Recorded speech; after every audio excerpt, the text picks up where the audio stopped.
Olá, aqui quem fala é pastor Rômulo Carvalho, da Comunhão Cristã de Curitiba. Que bom saber que você chegou até o nosso canal, encontrou essa mensagem.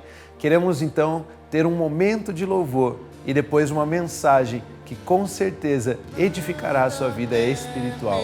Continuem abençoados. Nada é maior que o seu amor, o seu amor. Nada é tão grande, nada se compara ao seu amor, o seu amor.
Liberto sou,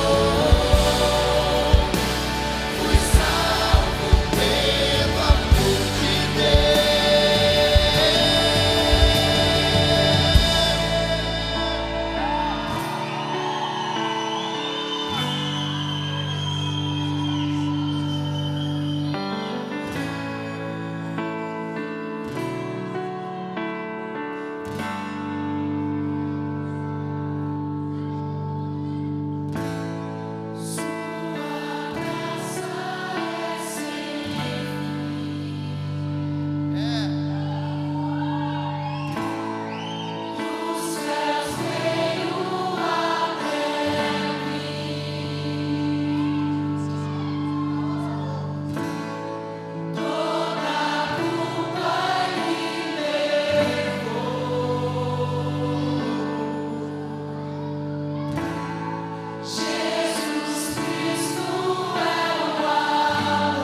quero compartilhar, dividir com você um pensamento bíblico, uma palavra bíblica. Eu quero usar o tema adorando no deserto. Adorando no deserto. Israel permaneceu escravo no Egito por mais de 400 anos. Quando eles estavam saindo do Egito, Deus fala algo muito importante, muito especial para Moisés. Nós encontramos as palavras do Senhor, o texto no livro do Êxodo, no capítulo 5, versículo 1, que declara assim: Depois Moisés e Arão foram e disseram a Faraó: Assim diz o Senhor, Deus de Israel, deixe o meu povo ir, para que me celebre uma festa no deserto, para que me ofereça sacrifícios de ofertas no deserto, diz a palavra de Deus. Se você sentir liberdade, diga comigo assim: deserto. Esse é o meu primeiro ponto, adorando no deserto. Eu fui ao dicionário da língua portuguesa pesquisar o que é deserto. E eu encontrei o seguinte: deserto é uma zona árida com poucas chuvas. Deserto é um lugar onde a vegetação é inexistente ou muito rara. O relevo é formado por dunas ou rochas. O bioma do deserto é com baixa densidade. Deserto, lugar árido, onde pouca gente, algumas regiões, nenhuma gente habita. Eu quero então conversar com você sobre deserto.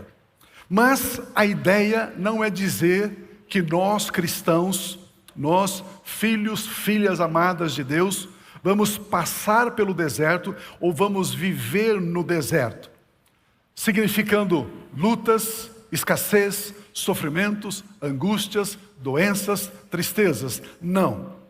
Nesse nosso estudo, deserto significa uma experiência a sós com Deus. Quando só você e Deus se encontram. Deserto, lugar de encontro privado, particular, pessoal. É um tempo de auto-isolamento para estar com Deus. É um tempo de busca e comunhão. É esse o sentido do deserto que nós queremos estudar, que nós queremos aprender. Nesse texto, no texto do livro do Êxodo que nós lemos, Deus pede que o seu povo o adore no deserto. Tem outra versão que diz: eu quero que Moisés diga ao meu povo que traga uma oferta para mim no deserto. Então Deus pede que Moisés leve os israelitas para oferecer culto, ofertas, sacrifícios a ele, a Deus, no deserto. Aí eu fiquei pensando, por que Deus pede isso? Tire o meu povo do Egito. Vocês sabem que eles estavam num lugar no Egito chamado Terra de Gósen. Era a terra mais fértil que existia no Egito. Tire eles aqui do Egito, da escravidão, e leve para o deserto. Deus não poderia ter dito a Moisés: leve para uma região onde tem muita grama, muita relva, muita água, muitos animais. Mas Deus disse: não, leve o meu povo para o deserto. Então algumas razões me vieram à mente, porque foi que Deus fez esse pedido. A Bíblia Sagrada diz que os olhos do Senhor Deus, os olhos do Senhor passam por toda a terra. O deserto é o lugar onde Deus também olha. Mas as pessoas não estão lá. Então por que Deus olha para um lugar onde as pessoas não estão, ou onde existem poucas pessoas? Somente alguns poucos estão lá. Deserto é deserto. Deserto é um lugar de poucas opções de vida, de esperança, de escolhas, de contato, de comunhão. Davi, o homem segundo o coração de Deus, o rei Davi, ele teve grandes experiências com Deus no deserto. A Bíblia Sagrada diz que João Batista, ele cresceu no deserto. O próprio Senhor Jesus Cristo teve as suas experiências com o Pai no deserto. O apóstolo Paulo também esteve no deserto. Então Deus pede para que adoremos no deserto. Por quê? Porque adorar no deserto é uma experiência solo. Só você. Só você. Adorar no deserto é adorar a Deus e somente a Deus. Adorar no deserto é quando adoramos e não somos vistos por ninguém. Você está sozinho, você e Deus, adorando Ele. Adorar no deserto é produzir uma adoração vertical, não horizontal. É adorar olhando para o alto, é adorar olhando para cima. É adorar olhando somente para Deus, porque você sabe que não tem mais nada e mais ninguém ali, só Deus. O seu foco, a sua intenção, a sua motivação é Deus e somente Deus. No deserto, então, não existe adoração horizontal. No deserto, se eu olhar na horizontal, eu sei que eu não encontrarei alguém. No deserto, é onde você ouve o eco da sua voz. No deserto você não ouve retorno dos aplausos. No deserto não existe elogios, não existe feedback. No deserto sou eu e o meu Pai Celestial, e o meu Pai Celestial e eu. Quando Deus diz para Moisés, Moisés, leve o meu povo para o deserto, Deus queria que antes de qualquer coisa, o povo dele, Israel, tivesse uma experiência com Ele, em primeiro lugar e acima de tudo. Por isso o deserto. Por essa razão o deserto. Porque quando nós formos aprovados na classe, na escola do deserto, certamente nós seremos aprovados na classe das multidões. Se você tiver intimidade com Deus no deserto, no secreto, no a sós, Deus vai ter intimidade com você no público. Depois da experiência do deserto, nós temos a certeza de que é possível adorar a Deus e somente a Deus. Depois da experiência do deserto, temos certeza de que é possível viver somente com Deus e não precisamos de mais nada. Deus basta, Deus é suficiente. Depois da experiência do deserto, eu sei que o Senhor é meu pastor. E eu não necessito de coisa alguma. Se eu tenho Ele, eu não quero mais nada. É essa a experiência do deserto. É este o aprendizado do deserto. É este o aprendizado do a sós com Deus, da comunhão com Deus. Os líderes de louvor que já experimentaram o deserto, já sabem que devem levar a igreja a adorar somente a Deus Pai, somente a Deus Filho, somente a Deus Espírito Santo. Aquele líder de louvor que teve experiência com o deserto, ele não está louvando querendo a atenção do público para si. Ele quer que o público adore a Deus e somente a Deus. Ele somente é um canal, um instrumento para que as pessoas foquem Deus e somente Deus. Mas se o líder de louvor ainda não experimentou o deserto, ele espera aplauso. Ele espera gritos. Ele espera feedback. Mas Deus diz o seguinte, olha, antes de qualquer coisa, Israel precisa passar pelo deserto. Pela escola de comunhão comigo. Aí depois fica tudo mais fácil. Depois fica tudo mais simples. Quando nós passamos por essa escola, nós aprendemos a adorar Deus e somente a Deus, porque Deus e somente Deus é totalmente digno. Somente Deus é Senhor, somente Jesus é Senhor dos senhores e Rei dos reis. Ele é o único que pode nos enviar para o deserto e depois da experiência do deserto, Ele pode nos enviar para qualquer lugar, somente Ele. Aleluia. Pastor, eu tenho um chamado. Pastor, eu tenho uma palavra sobre a minha vida, mas já passaram anos, isso não aconteceu. Meu irmão, provavelmente você está fugindo do deserto, porque Ele vai te usar poderosamente, mas depois do deserto. Não fuja do deserto. Todo líder que é usado por Deus grandemente, ele passa por algumas experiências, solidão. Ele passa por algumas experiências, desprezo. Ele passa por algumas experiências, calúnia. Se você não foi desprezado, se você não ficou sozinho, se você não foi caluniado, ainda você não é um líder. Aleluia. Nós, filhos de Deus, não passamos pelo deserto como o povo de Israel. Não. Tem alguns crentes, especialmente nós pentecostais, você encontra um irmão e diz assim, estou passando por um estreito, estou passando por um deserto. Aí eu brinco e digo, então saia daí, porque Deus não te quer aí. No sentido de deserto, sofrimento, deserto, lutas, angústias, tristezas, não. A Bíblia diz que nós fomos transportados do império das trevas para o reino do seu Filho amado. Então não passamos pelo deserto. Ou seja, nós saímos, entre aspas, do Egito, do império das trevas, e fomos colocados em Canaã, no reino de Deus. Nós não peregrinamos 40 anos no deserto como o povo de Israel. Por isso que eu estou dizendo aqui, porque para nós, igreja, cristãos, deserto não é sofrimento, não é angústia, não são as agruras da vida, não, não, não. Deserto é uma escolha sua em obedecer a Deus, de estar só com Ele. É isso que eu estou dizendo. Deserto, então, são situações de quebrantamento da nossa alma.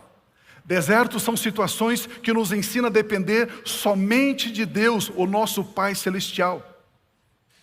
O filho pródigo, ele passou um tempo no deserto. E ele aprendeu a conhecer e a reconhecer que o melhor lugar é estar na presença do Pai. Ele aprendeu vivendo no deserto. O povo de Israel, como eu disse, estava vivendo como escravo no Egito por 430 anos. Depois da libertação, a primeira parada para agradecer a Deus, para adorar a Deus, foi no deserto. Depois da libertação, a primeira parada foi para estar com Deus, e somente com Deus. Deus sabia que anos mais tarde, Israel poderia adorar a Deus, a Ele, entre as nações, sob a regência do grande rei Davi, lá em Jerusalém. Mas antes Deus diz, aprenda a adoração no deserto, para que depois você possa praticar a adoração no meio das nações, entre as multidões. Por gentileza, você está me entendendo? Então não vá dizer, estive no culto e o pastor Pio disse que a gente tem que sofrer no deserto. Não estou dizendo isso. O que estamos dizendo é, a comunhão com Deus no deserto me habilita a ter comunhão com Ele depois entre as multidões. É isso que eu estou dizendo. No ano da ascensão, comece a se levantar no secreto. Tenha tempo de oração, tenha tempo de leitura bíblica, tenha tempo de a sós com Deus, tenha tempo de conversa com o Espírito Santo. Cultive esse tempo. Reserve lá na sua casa, reserve lá no seu escritório, no seu trabalho, em algum lugar, um cantinho que você pode chamar de deserto, que é um lugar onde só você e Deus entram e estão presentes. Aleluia. Alguém está me entendendo aqui? Graças a Deus. Pois depois do a sós, e somente depois, nós podemos nos levantar em adoração diante da presença do Senhor, juntamente com os irmãos, juntamente com a igreja de Cristo Jesus. Juntamente com o rei Davi, o homem segundo o coração de Deus. Me permitam aplicar a nós esse texto da seguinte forma. Deserto aqui então não significa miséria, mas significa quebrantamento do nosso ego, da nossa alma. Significa aprender a ter comunhão com Deus no secreto, aleluia. Você vai continuar crescendo, continuar sendo abundante, continuar sendo próspero, mas se passar pela experiência do deserto, haverá uma aceleração. Se você aprender a parar tudo e ter um tempo a sós, um tempo sozinho, para que você tenha uma comunhão vertical e não horizontal, você vai ver que algumas áreas da sua vida que ainda estão lentas ou estão amarradas, estão emperradas, elas começam a fluir e fluir e fluir. Por quê? Porque a palavra de Deus nos ensina que depois do deserto, Deus abre os céus, abre as janelas dos céus e temos abundância nele, aleluia. Portanto, que tal você criar esse microclima, entre aspas, deserto? Tenha lá um cantinho, um lugar sozinho, um lugar onde você sabe que somente Deus está ali, sem luzes, sem aplausos, sem ecos, somente você e o adorado. Só vocês ali naquele lugar. Eu me lembro que, um tempo atrás, eu estava num congresso, num evento nos Estados Unidos, e tivemos uma reunião, era um grupo de pastores. Aí já era meio tarde, fomos almoçar, e estávamos voltando para a igreja, para o culto da noite. E quando nós estávamos aproximando da igreja, uma igreja bem grande, um templo bem grande, tinha uma fila de pessoas na rua, entrando no pátio, e eu perguntei para o pastor, falei assim, o que está acontecendo aqui? Né? WhatsApp, né? O que rola aqui? Aí ele falou assim, não, hoje à noite o culto é aberto. Eu falei, ok. E quem vai estar conosco vai ser o Israel Houghton. Não sei se é assim que pronuncia o nome dele. Eu falei, que legal. E nos Estados Unidos, ele é uma pessoa assim muito famosa, mas muito famosa. Tanto que o templo, a hora que abriu as portas, encheu rapidinho e uma grande multidão ficou de fora, assistindo pelo telão que colocaram ali fora do templo. Muita gente foi lá para participar do louvor e adoração desse irmão. Eu logo pensei, é um cantor americano, famoso, eu nem sei quem é, nunca vi na minha vida, nem tinha ouvido falar o nome dele. E aí ele entrou no culto lá no momento, cantou lá umas 4 ou 5 músicas, extraordinário, especial, maravilhoso, uma graça na vida dele, algo assim impactante. No outro dia pela manhã, continuamos o seminário, e aí então o pastor pediu para ele vir e falar. Aí ele veio e disse assim, irmãos, eu não sou pregador, eu não sou pastor, eu tenho um chamado de louvor, de adoração, mas o pastor David pediu para que eu viesse aqui compartilhar algo com vocês, então eu vou compartilhar o meu testemunho. Ele até brincou, falou assim, eu estou aqui tremendo, né, na frente de vocês, porque não é o meu papel ficar aqui ensinando, pregando. Ele falou assim, mas quando a minha mãe ficou grávida de mim, dali a pouco meu pai foi embora, e a minha mãe então deu à luz, e eu fui crescendo numa casa onde a minha mãe era uma mãe solteira. Nós morávamos na periferia de uma grande cidade aqui nos Estados Unidos. E dali uns meses, a minha mãe se converteu a Cristo Jesus. Ela conheceu o Evangelho de Cristo Jesus.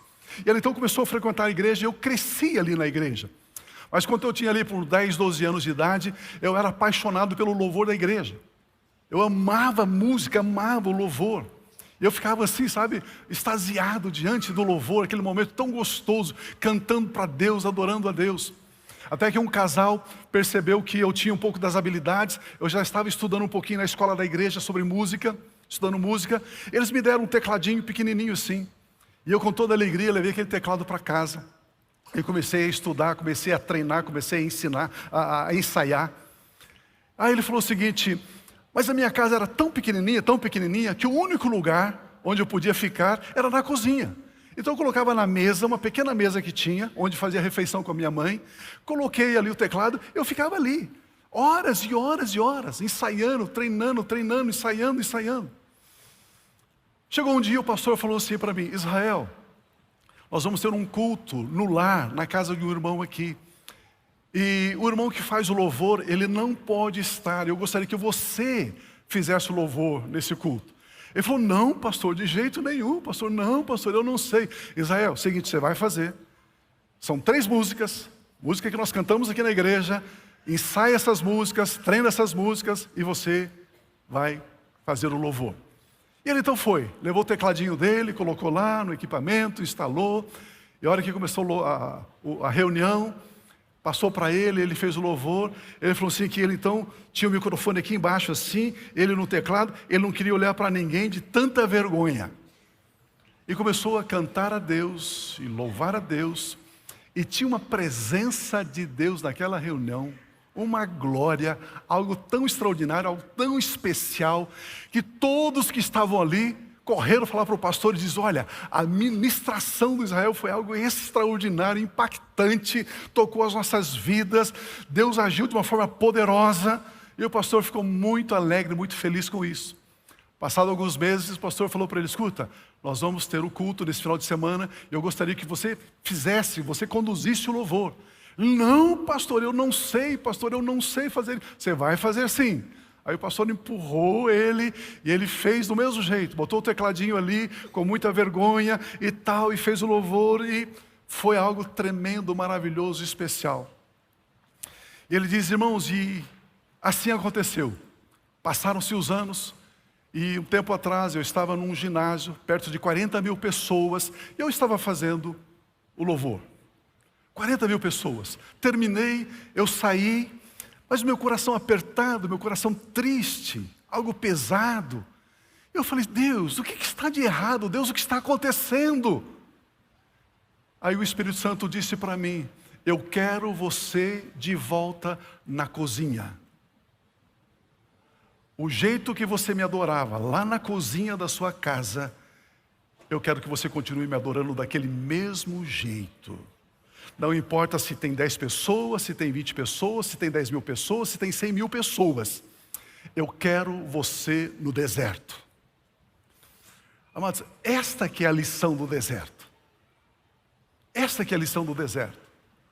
Quando um dia Deus tocou na minha vida, e eu pregando para um grupo de 20 pessoas, 30 pessoas, ou 3, 4 mil pessoas, não me importa. Não importa, todas as vezes a minha oração é o seguinte: Pai, os irmãos vão dar meia hora, 40 minutos da vida deles para me ouvirem. Pai, eu quero compartilhar algo que vale a pena eles terem investido esse tempo. Eu quero que vocês levem para casa algo importante, mas para que vocês levem para casa algo importante, eu tenho que receber do alto. Se eu não receber do alto, eu não posso dar para vocês. A importância do deserto. A importância do deserto. Será que estamos entendendo o porquê de Deus orientar Moisés dizendo: leve o meu povo para celebrar a mim no deserto? Amém? Quando aprendemos a servir a Deus, o nosso Pai Celestial no deserto, é que aprendemos a olhar para o alto e não para o deserto.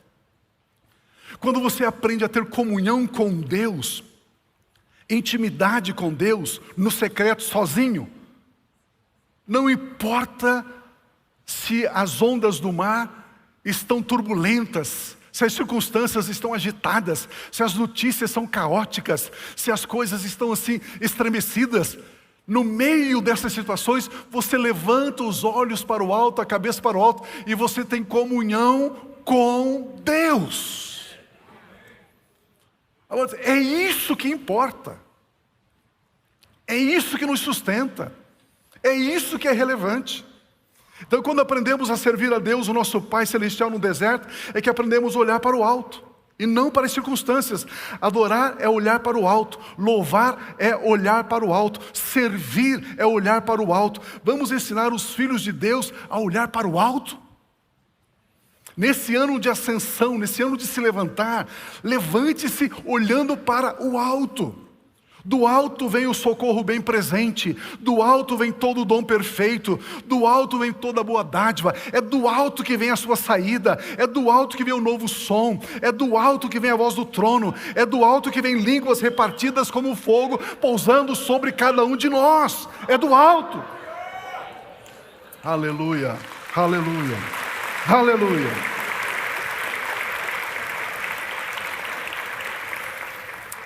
Mas é na experiência do deserto que nós aprendemos a olhar para o alto.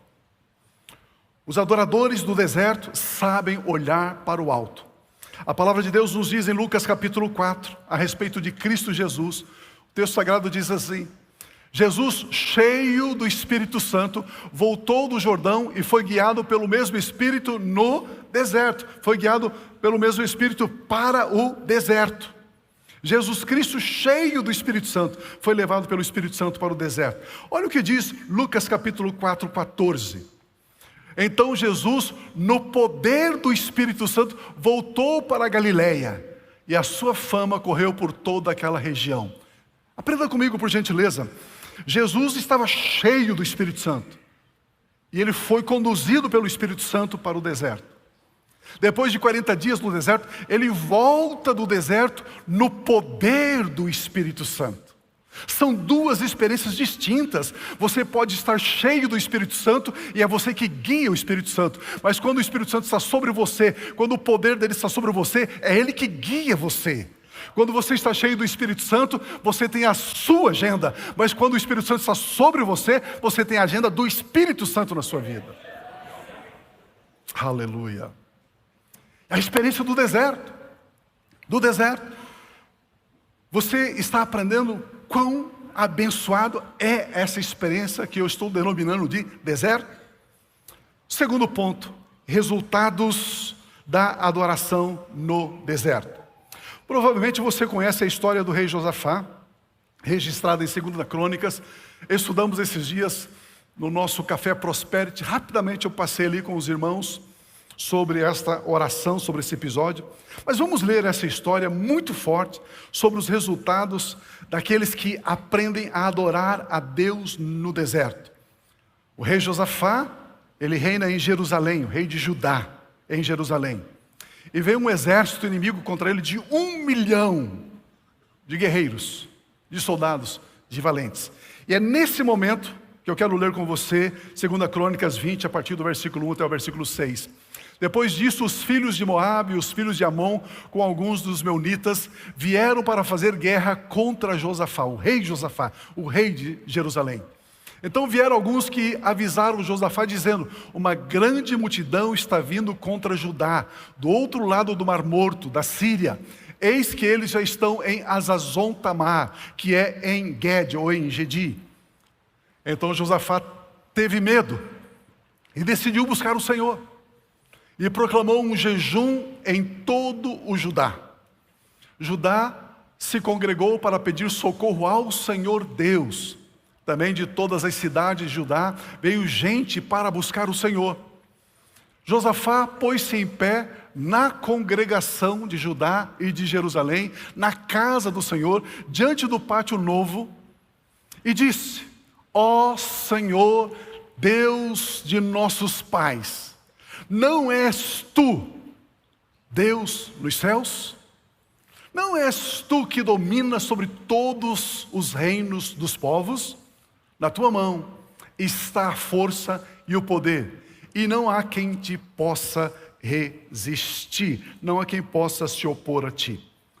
Quando na oração do rei Josafá ele declara: não és tu, ó Deus, o Deus que está nos céus, certamente Josafá estava olhando para o alto. Certamente ele levantou os olhos. Certamente ele não focou a multidão de 1 milhão de guerreiros que vinha contra ele. Ele estava agora olhando para Deus, olhando para o alto. A Bíblia Sagrada diz, aqui no capítulo 20, os versículos 14 a 18, o seguinte: então, no meio da congregação, o Espírito do Senhor, o Espírito Santo de Deus, veio sobre um homem chamado Jaaziel, filho de Zacarias, filho de Benaia, filho de Jeiel, filho de Matatias, levita, dos filhos de Asaf. Jaaziel disse: escutem com atenção, todo Judá, moradores de Jerusalém e rei Josafá, porque assim diz o Senhor: não tenham medo, nem se assustem por causa desta grande multidão, pois esta batalha não é de vocês, mas essa batalha é de Deus. Amanhã vocês irão ao encontro deles. Eis que eles virão pela ladeira ou pelo vale de Ziz, e vocês os encontrarão no fim do vale, em frente do deserto, em frente do deserto de Jeruel. É ali que vocês vão fazer esse encontro. Olha, por gentileza, neste encontro vocês não precisarão lutar.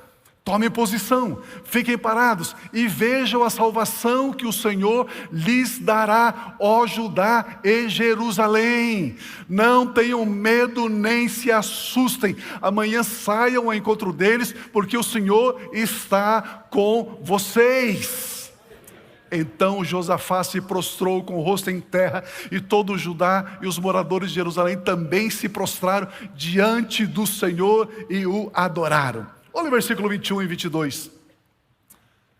Depois de se aconselhar com o povo, Josafá designou os que deveriam cantar ao Senhor, vestidos de ornamentos sagrados e marchando à frente do exército. Queridos, que estratégia mais maluca. Você tem o seu exército, vai enfrentar um exército maior do que você, e aí você coloca na frente o quê? Cantores, músicos. E por que Josafá faz isso? Porque Josafá sabia que aqueles adoradores haviam aprendido a adorar Deus no deserto. Eles foram. E o texto diz que, vestidos de ornamentos sagrados e marchando à frente do exército, deveriam louvar a Deus dizendo: deem graças ao Senhor, porque a sua misericórdia dura para todo o sempre. Meu Deus! Quando começaram, no momento em que começaram a cantar e dar louvores, não é no momento em que começaram a reclamar: oh Deus, que exército, oh Deus, que luta, oh Deus, que situação, oh vida, oh céus. Não, não.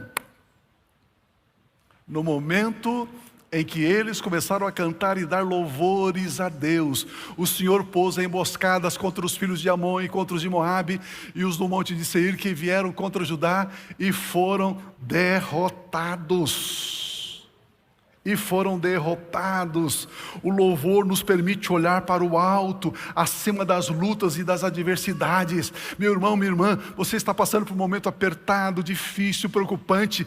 Pare de olhar para a situação, pare de falar da situação, levante os seus olhos e adore aquele que é digno, aquele que é perfeito e aquele que pode estender a mão e livrar você dessa situação. Pare de murmurar e adore. Pare de reclamar e louve. Meu Deus! Mas não essa adoração de quem tem intimidade, de quem conhece deserto. Você e ele e você. A palavra de Deus diz que Jesus, ele pega em suas mãos 5 pães e 2 peixinhos, e mais de 5.000 homens estavam ali para se alimentar, sem contar as mulheres e as crianças. Jesus estava no meio de um grandíssimo problema. Eles estavam no deserto. E aí ele pega 5 pães e 2 peixinhos, e levantando os olhos, diz a Bíblia, ele deu graças ao Pai. E a multidão se alimentou. Por outra ocasião, ele está diante do túmulo de Lázaro. Lázaro estava sepultado fazia 4 dias. Já estavam dizendo: ele já cheira mal, Senhor. E Jesus chega na frente do túmulo, levantando os olhos, e diz: Pai, graças te dou, porque o Senhor sempre me ouve. Queridos, quem tem experiência de ler a Bíblia sozinho, de orar sozinho, de louvar sozinho, de adorar sozinho, no meio das adversidades, ele sabe que ele levanta os olhos e Deus está ali. Porque Jesus disse: quando você for orar, entra no seu quarto, fecha a sua porta, e seu Pai que te vê em secreto, Ele que te vê em secreto, Ele vai te recompensar. Eu e você estamos sofrendo uma onda que está nos escravizando lentamente sem percebermos, chamado redes sociais. Você está gastando tempo demais com esse trem aí, amados. Tempo demais com essas bobagens. Quando menos você espera, passou 1 hora, 2 horas olhando aquilo que é nada. E aí o tempo de leitura bíblica, o tempo de oração, o tempo de deserto, o tempo de comunhão com Deus, fica para lá. Precisamos nos fortalecer no Senhor e não nas redes sociais. Queridos, cuidado, isso está escravizando você, está matando você, está tomando o seu tempo. E tempo é vida, vida é tempo. Depois da adoração no deserto, quando procurarmos os problemas, eles já foram dissipados. O louvor nos permite olhar para o alto, acima das lutas e adversidades. Quando olhamos primeiramente para Deus em adoração, as outras coisas se resolvem. Não enxergamos as circunstâncias adversas, não enxergamos os exércitos do inimigo. As lutas não importam, a adoração sim. A resistência contra as nossas vidas não importa, a adoração sim. As críticas não importam, a adoração sim. Olha o versículo 24 de 2 Crônicas 20. Quando os homens de Judá chegaram a um lugar alto, de onde se pode olhar para o deserto. Procuraram ver a multidão, e eis que somente avistaram cadáveres estendidos no chão. Não havia nenhum sobrevivente. Aleluia. Que poder extraordinário é liberado quando a adoração alcança o adorado. Que maravilhoso é adorar a Deus depois de passarmos pelo deserto, pela experiência do deserto. Que maravilhoso é sabermos que nada importa a não ser aprender a adorar a Deus no deserto. Aleluia. Se você sentir liberdade, por gentileza, repita comigo assim: dou graças ao Senhor, porque o seu amor dura para sempre. Uma vez mais, dou graças ao Senhor, porque o seu amor dura para sempre. Diga assim: santo, santo, santo é o Senhor, Deus Todo-Poderoso, aquele que era, aquele que é e aquele que há de vir. Diga assim: eu sou um filho amado, uma filha amada. Diga assim: eu sou a justiça de Deus pela fé em Cristo Jesus, o meu Redentor, que está vivo para sempre. Aleluia, graças a Deus, graças a Deus. Aleluia. Por que nós podemos adorar, olhar para o alto? Hebreus capítulo 10, 19 diz assim: portanto, meus irmãos, tendo ousadia, tendo confiança, tendo intrepidez para entrar no Santo dos Santos, no santuário, pelo sangue de Cristo Jesus. É o sangue que nos autoriza a adorá-lo. É o sangue de Cristo. Hebreus capítulo 4, 14 a 16 diz, Hebreus 4, 14, tendo pois Jesus, o Filho de Deus, como grande sumo sacerdote, que adentrou os céus, conservemos firmes a nossa confissão, porque não temos sumo sacerdote que não possa compadecer-se das nossas fraquezas. Pelo contrário, ele foi tentado em todas as coisas, à nossa semelhança, mas sem pecado. Portanto, aproximemo-nos do trono da graça com confiança, a fim de recebermos misericórdia e encontrarmos graça para ajuda em momento oportuno. Porque assim diz o Senhor Deus, Criador dos céus e da terra: deixe os meus filhos irem para celebrar a mim uma festa no deserto. Deixe os meus filhos irem para trazer uma oferta a mim no deserto. Uma oferta de adoração, de culto, de celebração. Adorando no deserto. Aproximemo-nos com confiança no trono da graça, com toda a confiança. É um trono de amor, pois já aprendemos a adorar no deserto, pois já aprendemos a adorar verticalmente. Aprendemos a ter um relacionamento, uma comunhão com Ele, com Ele, com Ele.